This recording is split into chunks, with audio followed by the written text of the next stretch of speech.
नमस्कार दोस्तों। फिर दोबारा से हम उसी कंडीशन पिछली 7 या 8 कड़ियों से लगातार हम बातचीत कर रहे हैं एंग्जाइटी। जैसा कि मैंने पहले भी कहा था, एंग्जाइटी एक महज शब्द नहीं है, ये इंसान की पूरी ज़िंदगी को तस नस करके रख देता है। हमने बातचीत की कि ये क्या है, कैसे ये ठीक हो सकती है, कैसे इसको हम प्रिवेंट कर सकते हैं, कैसे इसके लिए दवाएं ले सकते हैं, कैसे इसको हम बिना दवाओं के ठीक कर सकते हैं। हमने साइकोसोमैटिक प्रॉब्लम्स की बात की, वो हमने ऐसी प्रॉब्लम की बात की जिससे एंग्जाइटी दूसरी मेडिकल कंडीशंस को कॉम्प्लिकेट कर रही थी। और आज हम बात करेंगे कुछ ऐसी कंडीशंस जो लाइफ सिचुएशंस के हिसाब से जो मेरे पास आई और इनको मैंने कैसे उनको सिंपल दवाओं से हटा के उसको सब एंग्जाइटी को ठीक किया और वो आज कहीं बेहतर हैं और उनकी क्वालिटी ऑफ लाइफ बहुत अच्छी है। अभी तक आपने अगर मेरे इस हेल्थ यूट्यूब चैनल को सब्सक्राइब नहीं किया है तो इसको लाइक भी कीजिएगा, शेयर भी कीजिएगा और सब्सक्राइब कीजिएगा ताकि ज़्यादा से ज़्यादा लोग इसका लाभ उठा सकें। और बेल आइकन ज़रूर दबाइएगा ताकि इसके बाद की जो कड़ियाँ आएँ उनका भी आप लाभ उठा सकें। मुझे अच्छी तरह याद है, आज से चंद साल पहले एक 29 साल का लड़का जो बस सारा दिन एक ही बात पे उसका रोना था, मुझे गैस्ट्रिक है, मेरा पेट फूल जाता है, मुझे कॉन्स्टिपेशन रहता है। सुनते सुनते हमने सुना कि उसका पेट का कोलोनोस्कोपी की गई और उसको अल्सरेटिव कोलाइटिस का टाइटल दे दिया गया और उसको गहरी से गहरी दवाइयाँ जो उसका गैस्ट्रोएंटरोलॉजिस्ट था उसने शुरू कर दी। लेकिन 6 महीने बाद उसने पाया कि उसकी क्वालिटी ऑफ लाइफ बद से बदतर हो गई है। मैंने उस आदमी की पर्सनल हिस्ट्री को बहुत गहराई से सुना और फिर मैं इस नतीजे पे पहुंचा कि वो कुछ गहरी गलत फहमियों का शिकार था, अपने खाने पीने वाली भी, अपनी मैरिटल लाइफ वाली भी, प्लस कुछ उम्मीदें ज़्यादा थी। उस उम्मीदों पे ज़िंदगी खरा नहीं उतर रही थी।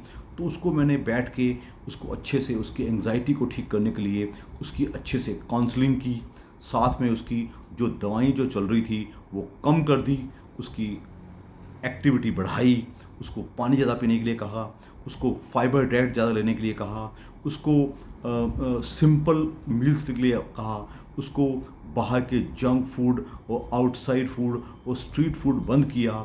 और इसके अलावा उसको सिर्फ ये कहा कि तू इतना बीमार नहीं है जितना तूने अपने आप को बना रखा है। Believe me, with in 1 month time वो आदमी बदल चुका था।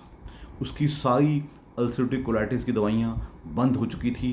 रोज़ रोज़ दवाइयाँ, कभी मेरा खाना खाते ही पेट फूल जाता है, मैं खाने का आनंद नहीं ले पाता हूँ, ये सब चीज़ें ऐसे गायब हो गई जैसे कि ना कहते हैं कि गधे के सिर से सींग खत्म हो जाते हो।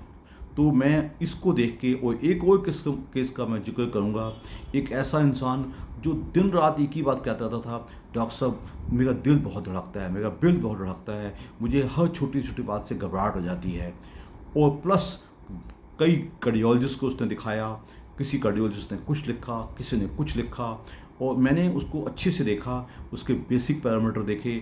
ब्लड प्रेशर थोड़ा हाई रहता था, उसको भी मैनेज किया। वो साथ में उसकी मैंने सोचा अच्छी तरह पाया कि इसकी जो बेसिक प्रॉब्लम है वो सिर्फ एंग्जाइटी न्यूरोसिस की है। जैसे कि मैं पहले कह चुका हूँ, एंग्जाइटी न्यूरोसिस के लिए दवाएं बहुत हैं। Benzodiazepines, they can play havoc, alprax type गोलियाँ, ये गोलियाँ और ये एटिजोलैम टाइप टैबलेट्स। बंदा कहता है डॉक्टर साहब मैंने एक गोली खा ली थी, मुझे एकदम फ़ायदा हो गया था। भाई मेरे एकदम फ़ायदा तो हो गया था, लेकिन बाकी ज़िंदगी को कौन सुधारेगा? इसलिए इन दवाइयों पर डिपेंडेंस कम करते हुए आपके डॉक्टर के टच में हो, जो आपको गहराई से आपकी एक एक चीज़ को स्टडी करे। थोड़ा समय ज़रूर लगेगा, लेकिन कुछ टाइम बाद उसमें रिवर्सल ज़रूर आएगा। इस पेशेंट को भी मैंने अच्छे से ठीक किया। बिलीव मी, अब वो एक भी दवाई नहीं खाता, बहुत ही अच्छी ज़िंदगी बसर कर रहा है, अपनी एक्टिविटीज़ की बढ़ा दी है, उसने अपना वेट लूज़ किया है, सिंपल वेजिटेरियन डाइट पे रहता है, पानी ज़्यादा पीने के लिए फालतू की cold drinks, chocolates, junk food total बंद करवा दिया गया है। तो कहने का मतलब, अगर इन केसेस को हम इनकी एंग्जाइटी न्यूरोसिस को ठीक कर दें तो ये सिंपल पेशेंट बन जाते हैं। इनको स्पेशलिस्ट के ज़्यादा चक्कर नहीं काटने पड़ते और बड़ी आसानी से इनको मैनेज किया जा सकता है।